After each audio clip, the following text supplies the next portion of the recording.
Licenciada en Derecho por la Universidad Complutense de Madrid, funcionaria de carrera en la Oficina Española de Patentes y Marcas desde el 1 de julio de 1992, estando destinada desde esa fecha en el Departamento de Signos Distintivos, vinculada con el examen y resolución de expedientes, principalmente de marcas, y teniendo actualmente el cargo de jefe de área. Ha participado en actividades complementarias dentro de la Oficina Española de Patentes y Marcas, vinculadas a organismos internacionales como la OMPI y la EUIPO, participando en comités de expertos de la Unión de Niza. Muchas gracias, Lourdes, Belén. cuando quieras. Vale. Bueno, vamos a ver. Esta ponencia del procedimiento de registro de los signos distintivos en España es de lo que se trata aquí es que esta ponencia está dentro de un curso de la europeización de las marcas. Entonces, exacto, sí. La primera directiva del Consejo de 21 de diciembre de 1988, relativa a la aproximación de las legislaciones de los Estados miembros en materia de marcas, es la primera directiva.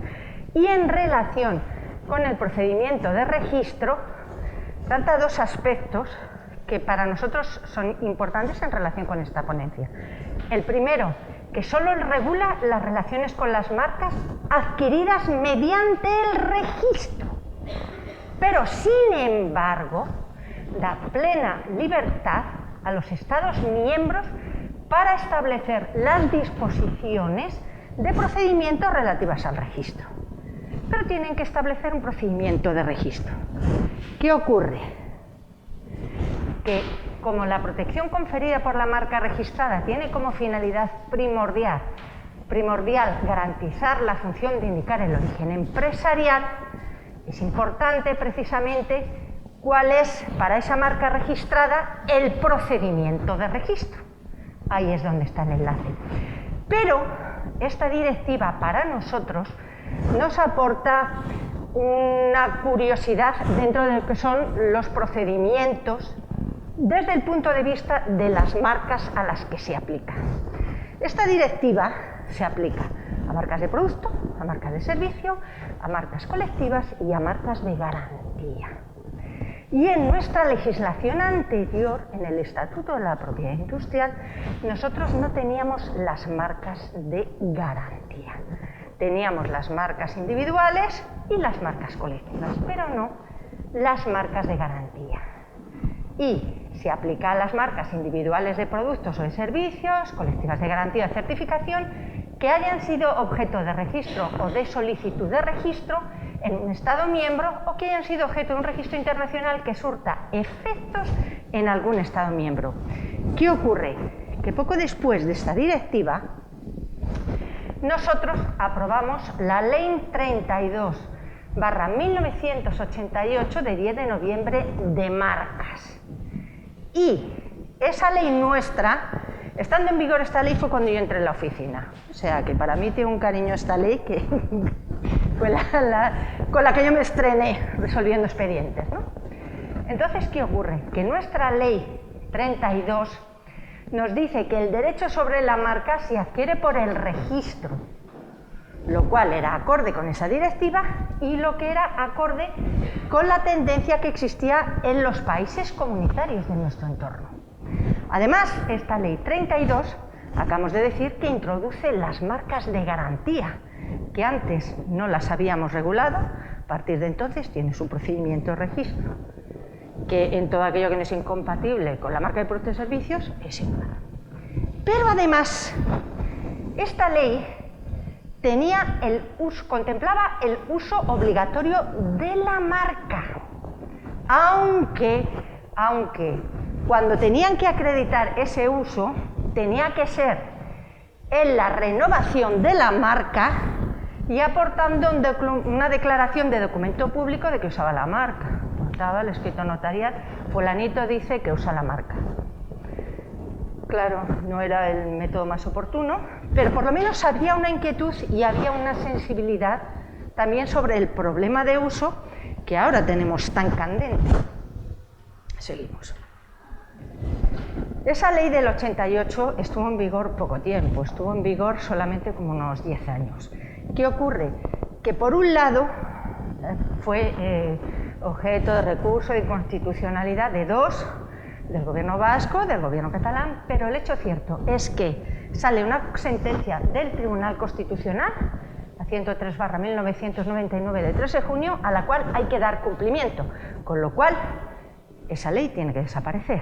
Tiene que salir una ley de marcas que dé cumplimiento a esa sentencia del Tribunal Constitucional.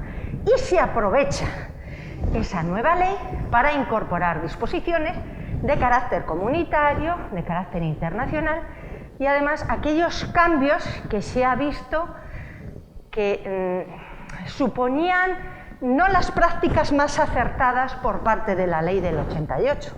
Como sale una nueva ley, se aprovecha y se modifica. ¿Y cuál es esa ley? Es la ley 17/2001 de 7 de diciembre de marcas. Como estábamos hablando de la europeización, que es el espíritu de este curso, resulta que esta ley 17/2001, ya nos lo ha comentado Fran, suprime el examen de parecidos.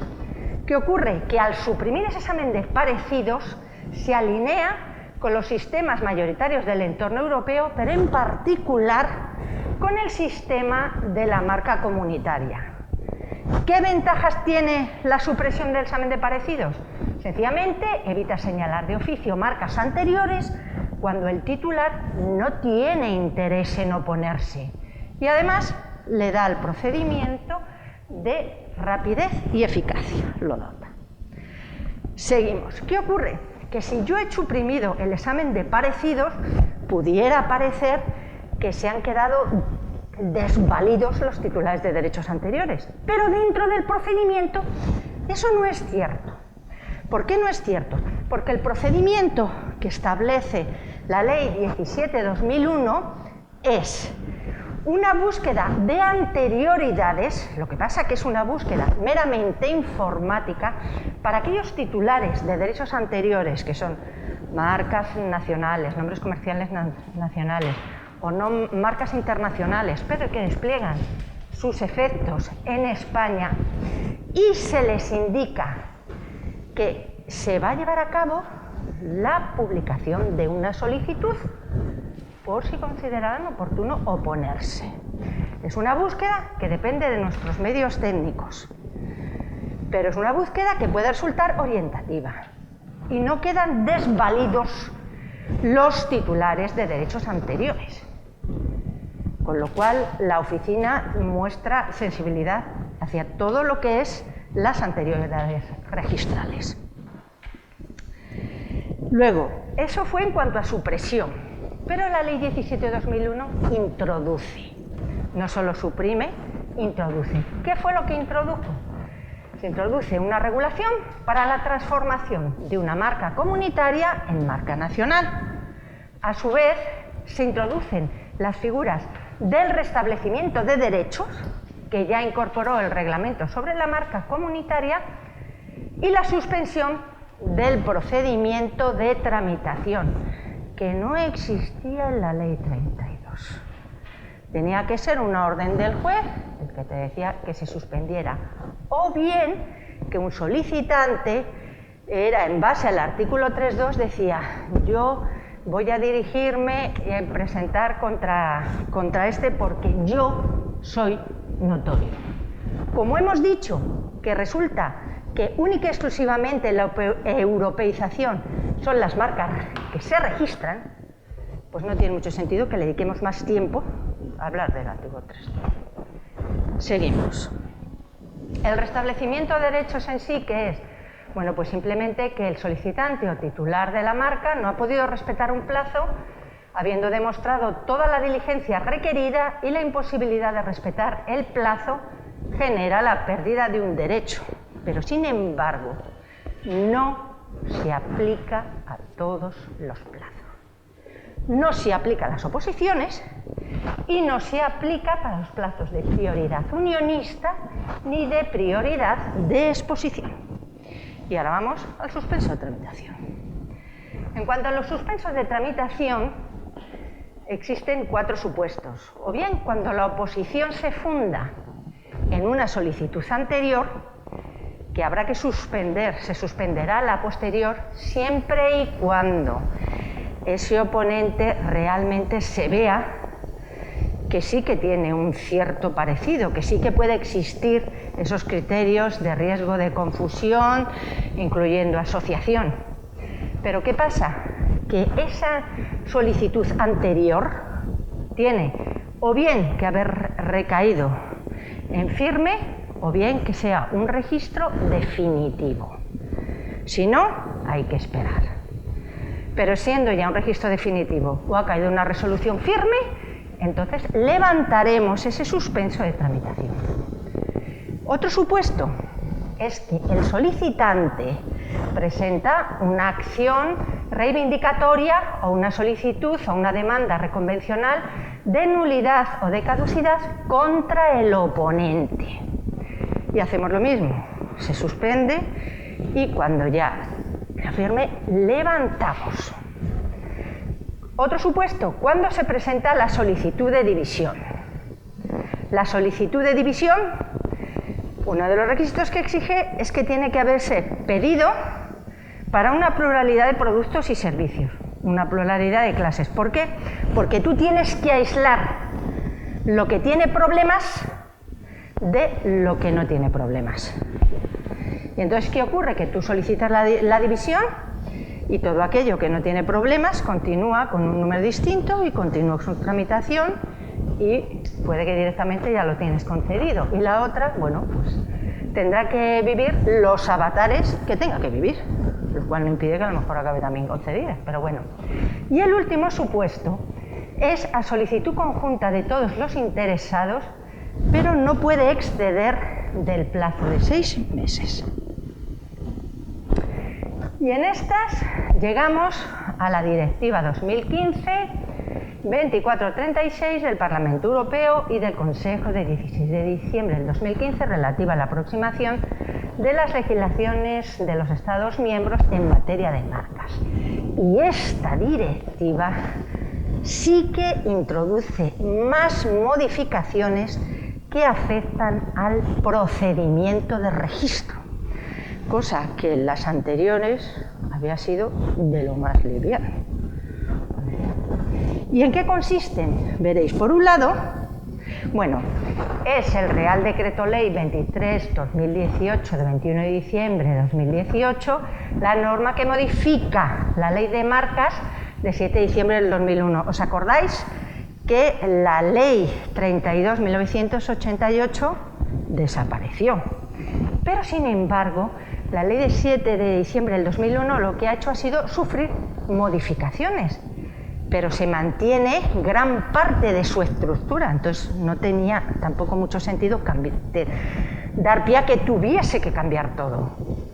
Habrá en aquellas materias en las que tenemos que asumir esa transposición de la directiva, se asume, y lo que ya veníamos aplicando, pues no se toca, no había ningún problema. Entonces, seguimos. Las modificaciones procedimentales, la primera de ellas que afecta es que se exige que la representación del signo dé cumplimiento al concepto de marca. ¿Os acordáis que la primera directiva, y luego cuando precisamente se reformó y se adaptó esa primera directiva, no se planteaba estos problemas en cuanto a lo que era el procedimiento, en cuanto a lo que era la presentación de la solicitud, no se lo planteaba. Sin embargo, aquí sí se lo plantea.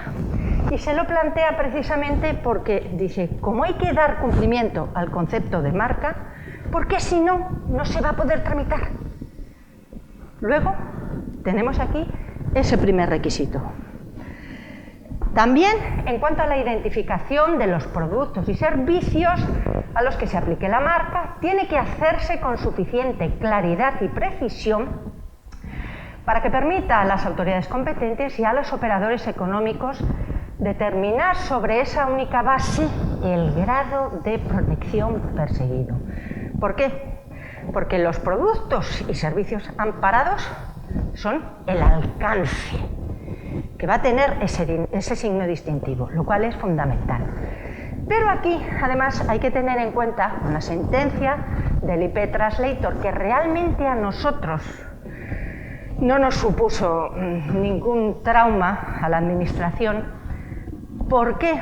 Porque nosotros ya en aquel momento que salió no interpretábamos que cuando a ti te pidieran un título de clase se consideraba que estaban comprendidos todo el listado de productos que se encuentran dentro de esa clase. Nosotros eso ya nos lo aplicábamos, con lo cual no fue traumático esa adaptación a lo que era precisamente la claridad, la precisión, el IP Translator, pero sí que es cierto que dio pie a un juego que podemos definir un poco peculiar en relación con la clasificación.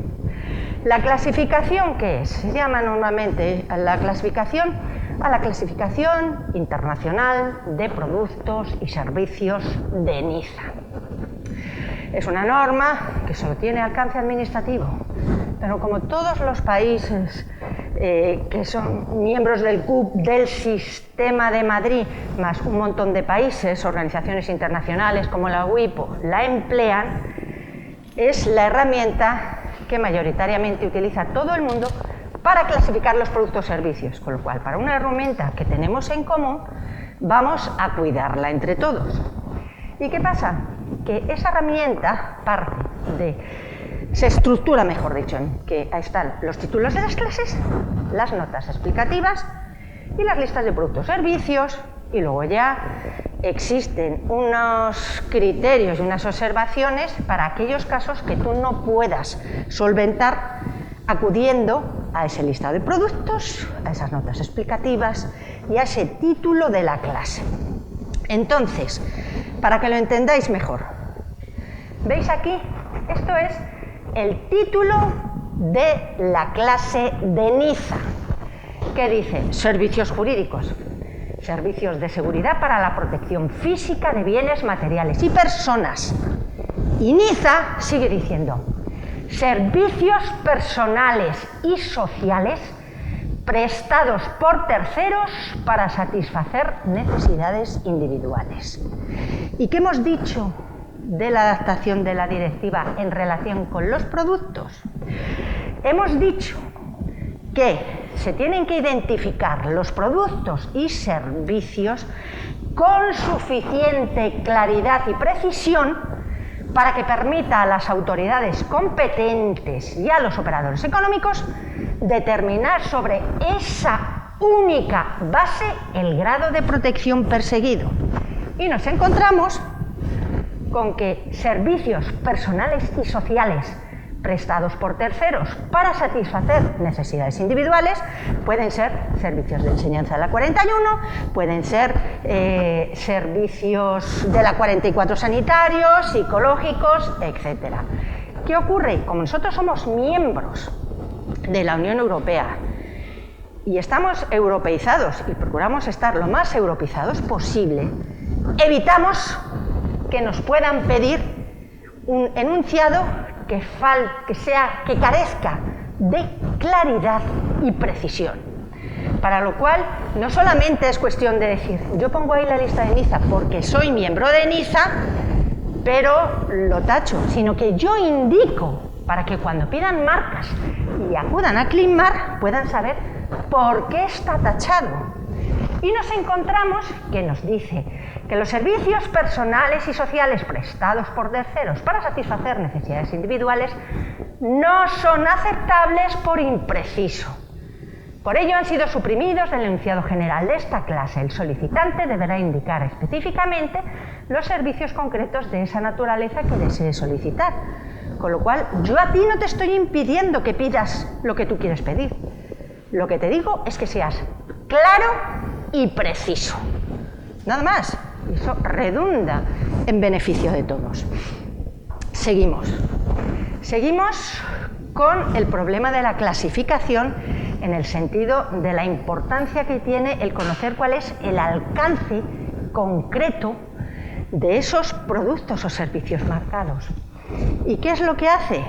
Pues que la propia directiva, y se traspasa a nuestro reglamento literalmente, nos dice que cuando se utilicen términos generales, incluidas las indicaciones de carácter general de los títulos de las clases de la clasificación de Niza, se entenderá que estos incluyen todos los productos o servicios claramente comprendidos en el tenor literal de la indicación o el término considerado.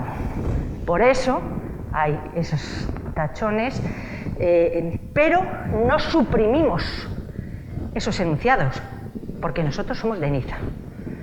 Así es que yo cumplo Niza, pero además cumplo también las normas de la Unión Europea y las compagino. ¿Qué ocurre? ¿Veis, por ejemplo, aquí? Bueno, esto es que es un ejemplo mío que la gente que me conocéis sabéis que yo siempre voy con este, pero es muy fácil cogerme el aire, ¿eh? Veréis.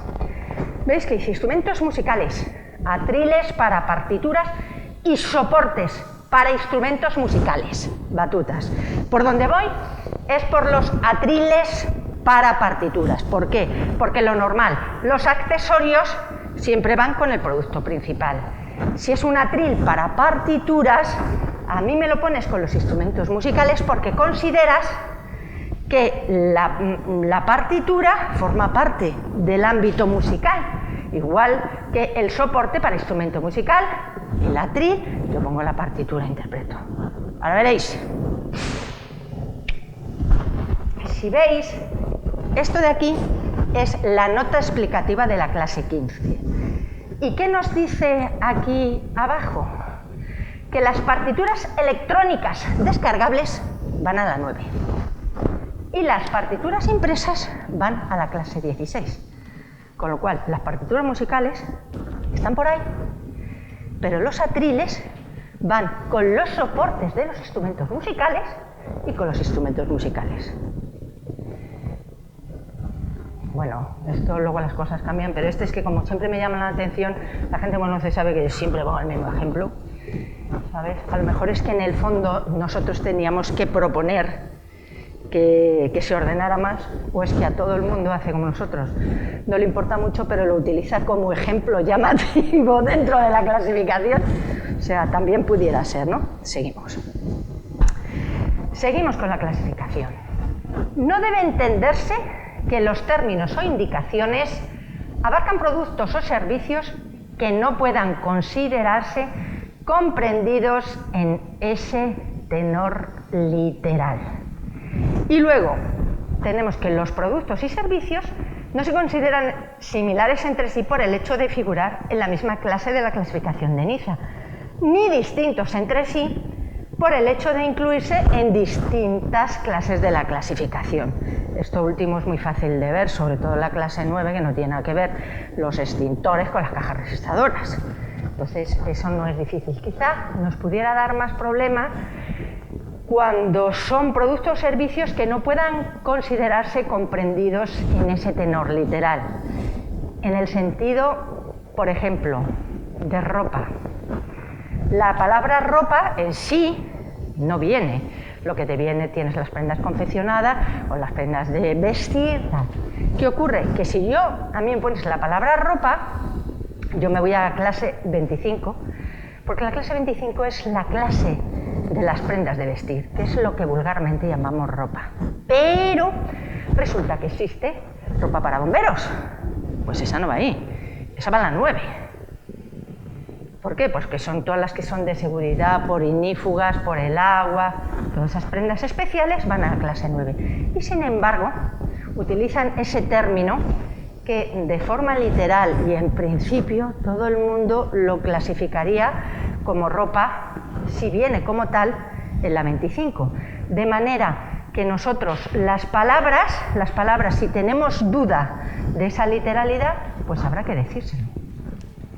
Porque si es tan importante conocer el alcance de qué productos o servicios están amparados, es fundamental. Bueno, pues ya dejamos la clasificación. Seguimos. El procedimiento de oposición regula detalladamente la legitimación para formular oposiciones, diferenciando los supuestos de oposición basada en prohibiciones absolutas y relativas. Es la legitimación de los licenciatarios facultados por los titulares de las marcas y nombres comerciales para presentar oposición. Es algo que antes no existía y sin embargo está previsto ya como tal. Si tú eres un licenciatario facultado, tú puedes presentar oposición. ¿Qué ocurre? Que en las prohibiciones absolutas pues puede presentar la oposición cualquiera.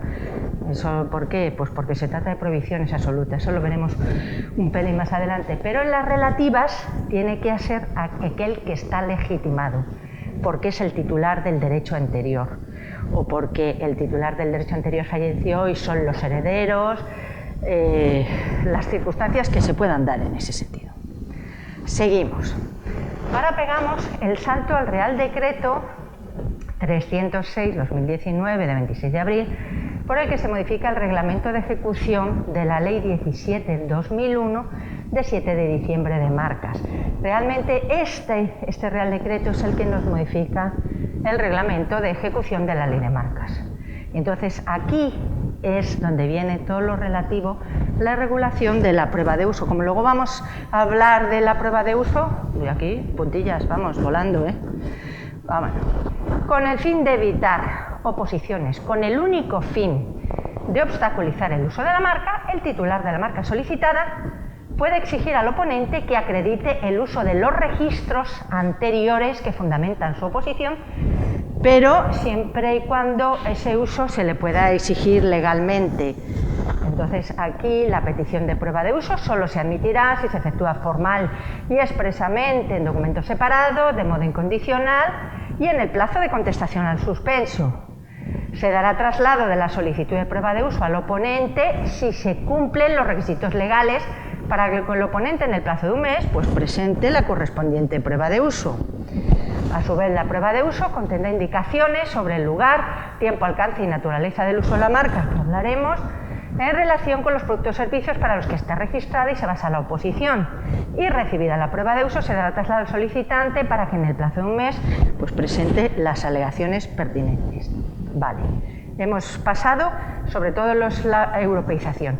Y entonces ahora mismo nos vamos a enfrentar a decir, vale, yo quiero registrar una marca. Bueno, te vas a la página de la UEPM, arriba pone sede electrónica y lo puedes hacer telemáticamente. O te vas en utilidades a formularios y lo presentas en papel. De aquí vamos a ver 4 pinceladas nada más, tampoco creáis que vamos a cubrir la pólvora. Entonces, sede electrónica, veis ahí y protegeo, que es como se llama nuestra base de datos, para solicitudes de la UEPM. Se le llama así y aquí te viene el manual del solicitante, tal.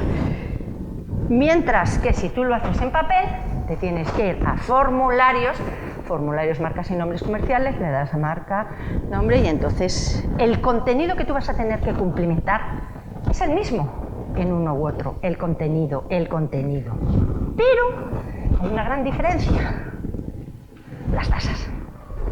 Si tú lo presentas telemáticamente, te sale más económico que si tú lo presentas en papel. ¿Qué ocurre? Que veis que pone primera clase, luego segunda clase y sucesiva. Con lo cual, la clasificación es determinante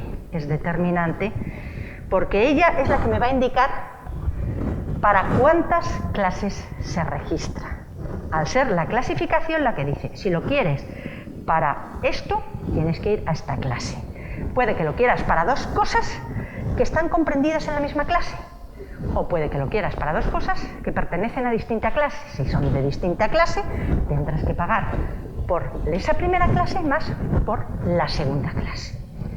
Hemos visto que no es el hecho de estar en la misma clase o en distinta clase, no te permite afirmar que es del mismo mundillo. No tiene por qué. Hay sus diferencias. Seguimos. Ahora llevamos procedimiento de registro. Está el examen de admisibilidad y forma, el examen de licitud, la búsqueda de anterioridades, publicación de la solicitud, oposiciones y observaciones de tercero, Examen de fondo, resolución del expediente y la publicación de la resolución. En el examen de admisibilidad lo que se hace es comprobar que la solicitud cumple con los requisitos para que se le otorgue fecha de presentación. Aquí tenemos que tener presente, si tú ya lo haces telemáticamente, el programa ya te exige el pago de la tasa, con lo cual ya no solamente es esa admisibilidad, hay un plus, porque tú ya has pagado la tasa. Y en el examen de forma es comprobar que el pago de tasa es correcto, que sería, por ejemplo, si tú no lo has presentado telemáticamente, lo has hecho en papel, habría que comprobarlo. Los requisitos formales por reivindicación de prioridad unionista y prioridad de exposición, la representación del solicitante y la clasificación de NISA. Todo eso lo hacen en forma. ¿Qué ocurre? Que una vez que ha pasado el examen de forma, nos pasamos al examen de licitud. El examen de licitud es antes de que se publique la solicitud y consiste en examinar que ese signo distintivo no sea contrario al orden público o a las buenas costumbres conforme establece la prohibición absoluta de la ley de marcas del 5.1f. Puede que sea contrario no para todos los productos o servicios solicitados, solo para alguno. Entonces tendrá más fácil de subsanar o que suprima aquello para lo que sí puede estar incurso en esa prohibición. Luego pasamos a la publicación de la solicitud, que hemos visto que era simultánea a la búsqueda de anterioridades. ¿Por qué simultánea? Porque si yo a ti, titular de un registro anterior, te digo que se va a publicar un signo que pudieras tú quizá considerar que se parece al tuyo, te tendré que dar suficientes datos para que tú puedas formalizar esa oposición. ¿Y cuál es ese dato?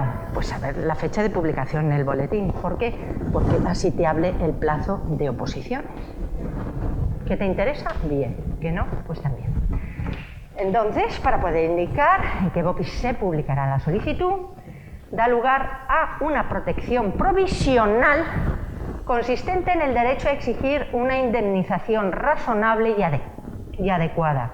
Si el tercero hace un uso desde la fecha de publicación de la solicitud hasta la concesión. ¿Por qué? Porque si resulta que luego esa solicitud se deniega, no da derecho a nada. Por eso es una protección provisional. Pero si realmente se convierte en un registro, para ese periodo de tiempo sí que podrás reclamarla. Seguimos. Las oposiciones que deben presentarse en el plazo de 2 meses desde la publicación de la solicitud, siempre y cuando se fundamenten en prohibiciones absolutas y relativas. Cualquier persona física o jurídica que se considere perjudicada puede presentar oposición si fundamenta su oposición en prohibiciones absolutas. Sin embargo, ya hemos visto que el cambio de la directiva en la legitimación de la oposición, y lo que hace es que tú tienes que estar legitimado si tú quieres hacer valer un derecho tuyo anterior, me da igual que sea de marca, de nombre, de diseño industrial o lo que sea. Necesitas legitimación, además de esa legitimación con la que cuentan ahora aquellos licenciatarios cuando lo tienen reconocido por el titular. Seguimos. Las observaciones del tercero. Estas en sí no han cambiado. Es decir, que antes de la modificación de la transposición de la directiva, el contenido era el mismo. Es decir, que pueden ser presentadas por administraciones públicas, asociaciones de consumidores conforme a la legislación estatal y autonómica, consejos reguladores, indicaciones geográficas, pero solo deben fundamentarse en prohibiciones absolutas. Y además no son parte en el procedimiento. Realmente lo que hacen es informar a la administración de que se dan unas determinadas circunstancias de prohibición absoluta que impiden o que deben impedir que se pueda conceder ese registro, salvo que, que se subsane lo que sea. Seguimos. Pasamos al examen de fondo, que es examinar de oficio que la solicitud no esté incursa en ninguna prohibición absoluta ni en la prohibición relativa consistente en el nombre, apellido, seudónimo o cualquier otro signo que para el general del público identifique una persona distinta del solicitante. También se da traslado en el suspenso de algún defecto de la solicitud. Sí, y podéis decir, ¿y qué defecto pudiera ser? Bueno, puede ser algo que se le ha escapado o bien puede ser algo en relación con la prioridad. Que la prioridad, ellos formalmente han entrado a valorar, se ha pagado la tasa de prioridad y tal, pero hay algún problema que se les haya podido escapar de clasificación en relación con la prioridad, más el expediente que te piden ahora, cualquier cosa, pero es muy reducido, pero bueno, ahí está. Si hubiera lugar, aplicarlo, se aplicará. Luego, el suspenso de fondo, ya sea por oposiciones, observaciones de terceros, o porque la solicitud esté incursa en prohibiciones absolutas señaladas de oficio, se publica en el BOPI y abre plazo de 1 mes para contestar. Además, en el caso de suspenso por oposiciones, podrá pedirse en ese plazo de contestación la petición de prueba de uso si se cumplen los requisitos para ello por parte del solicitante. A ver, la petición de prueba de uso tiene que ser una petición formal, expresa en documento separado y de modo incondicional en el plazo de contestación al suspenso, como hemos visto. Esos registros anteriores oponentes deben llevar 5 años de registro definitivo anteriores y hay que retrotraerse desde la fecha del solicitante posterior. ¿Qué ocurre? Que ahora mismo en nuestra propia oficina te anota cuándo es la fecha de registro definitivo, para que tú no tengas que estar calibrando si realmente está en plazo para recurrir o cualquier, sino que ya te dice fecha de registro definitivo, con lo cual un problema menos. La publicación en el BOPI de la petición de prueba de uso abre plazo de 1 mes para proceder a la aportación de la prueba de uso y recibida la aportación de la prueba de uso se le trasladará al solicitante para que en el plazo de 1 mes presente alegaciones. ¿Qué ocurre? Que el solicitante del expediente puede haber sencillamente pedido la petición de prueba de uso sin haber contestado o haber contestado. Si ha contestado a todo menos se le queda ahí la prueba de uso, bueno, pues dispone de ese mes para referirse a lo que tiene que ver la prueba de uso, porque lo demás ya lo ha contestado. Y luego ya resolvemos. La resolución del expediente es el acto final del procedimiento de registro. Haya contestado en el solicitante, habiendo transcurrido el plazo previsto de 1 mes, se resuelve, pudiendo ser el sentido de la misma concesión total, parcial o denegación, especificando sucintamente los motivos en los que se funda la resolución. Luego tenemos lo que son las disposiciones generales del procedimiento, porque en cualquier momento del procedimiento se puede retirar la solicitud, se puede limitar, la limitación siempre es que se suprima, por eso limitar, nunca se puede añadir, y la modificación de la solicitud jamás puede ser una modificación sustancial, pues si no, no se la vamos a admitir. Y luego ya, ¿qué ocurre? Que se abre plazo para la revisión de las resoluciones, la pía de los recursos, ya que las resoluciones son recurribles y se informa a los titulares en las notificaciones de cuál es el procedimiento a seguir. El plazo que tiene para interponer recurso, no estoy de acuerdo, y gracias. Definir.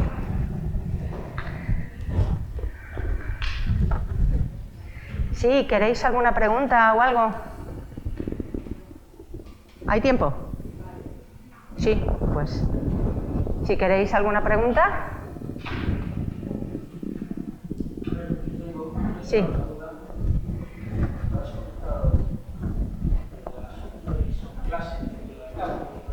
Sí.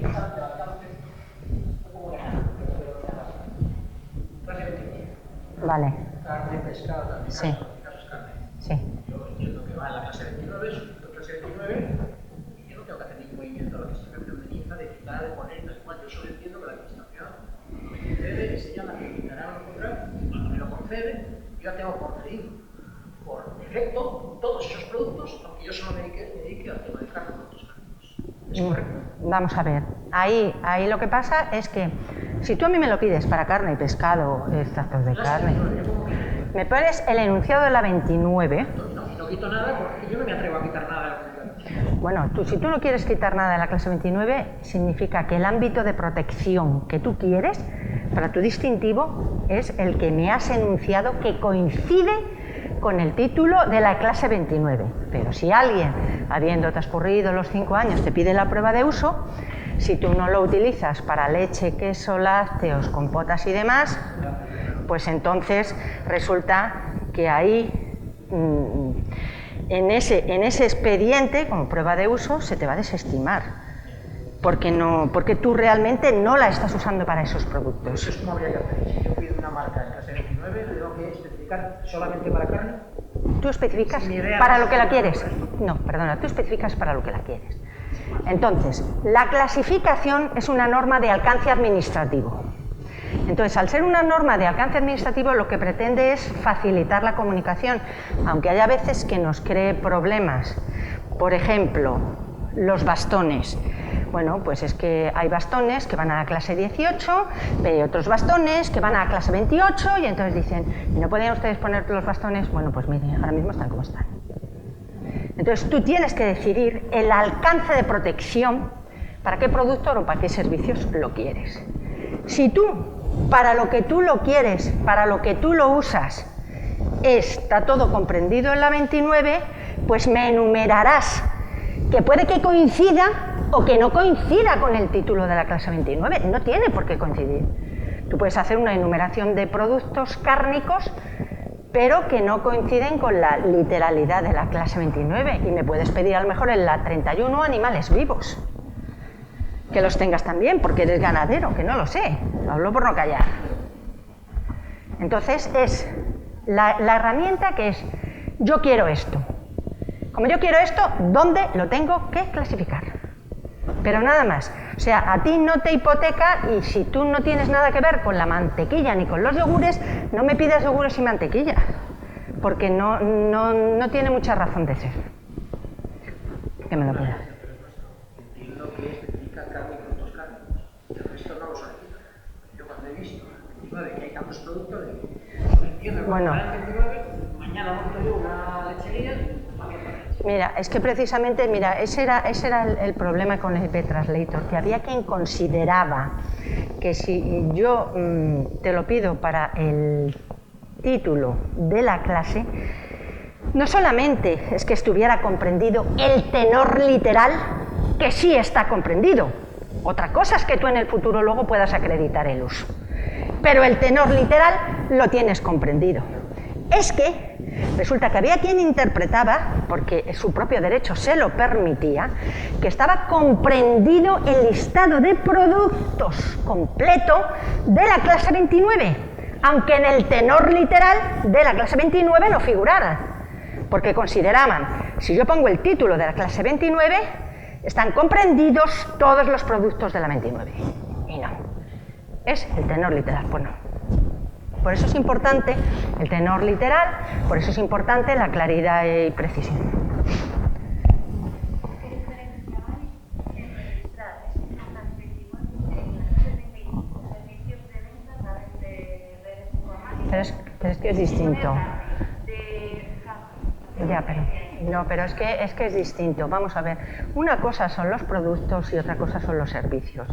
Vamos a ver, si yo soy ganadero, y yo hago embutidos, bueno, pues yo registraré para embutidos, registraré pues para animales vivos, pero eso lleva implícito que luego el resultado lo voy a vender. Me da igual que sean las crías para alimentación o que sea el lomo ya embuchado, me da igual. Lleva implícito el servicio de venta. Otra cosa es que yo, por ejemplo, yo tengo un supermercado y a mí me vienen los productos y yo vendo productos alimenticios de tal, vendo colonias, vendo gafas o vendo móviles. Entonces, el servicio de venta que lo prestaré al mayor, al menor, por redes telemáticas, por teléfono, venta por correo, pero una cosa es la individualidad del servicio Y otra cosa es que el producto, si yo fabrico champú, no es para que yo gaste todo el champú que fabrico champú para vender. Entonces yo registraré el champú en la clase 3. Y bueno, si es médico para uso médico, me iré a la clase 5, pero vamos.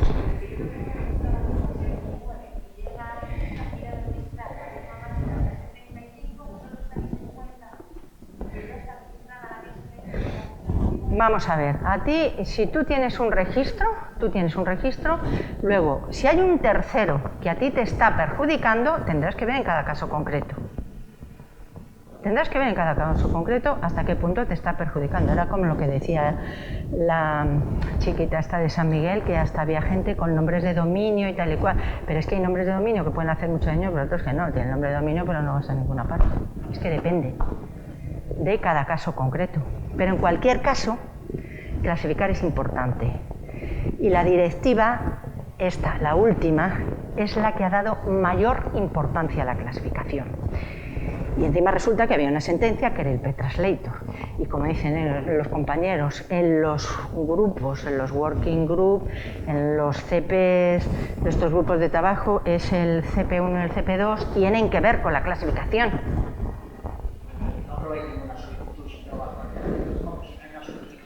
Claro, es que sí, es que tiene, por eso, pero la clasificación ahora mismo se ve en forma. Si se ha escapado algo, se ve en fondo. Otra cosa son los problemas que puede dar la clasificación porque en un determinado momento esté un producto clasificado en una clase y luego pase a estar clasificado en otra. Pero eso es otra guerra.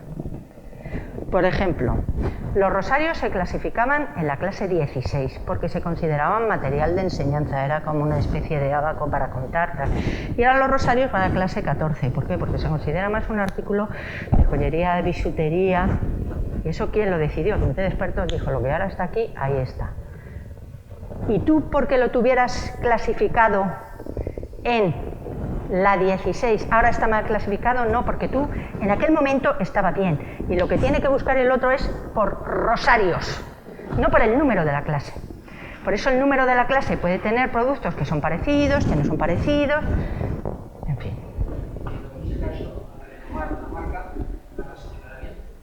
Es que tú la tenías bien y tú renuevas, tú no es una marca nueva, tú estás renovando una marca.